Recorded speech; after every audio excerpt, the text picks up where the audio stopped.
m-a spus o glumă moldovenească, doi moldoveni în Paris, în Franța.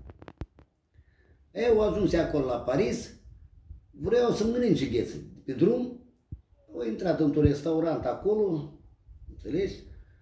Și unul mai știa ceva pe franțuzește. Dar ăsta deloc nu înțelegea nimic. Îl cheamă pe chelnerul ăla, îi servește tot frumos, dar și după asta îi plătește la chelner și îi spune chelnerul, mersi.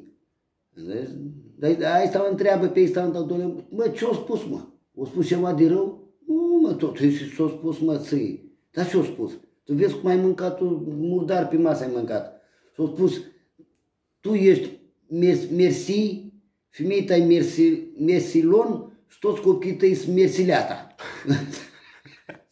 Îl cheamă pe franțuză înapoi, spune, auzi tu ești mersi, tu ești mersilon și femeia ta mersilon și copiii tăi sunt mersileata.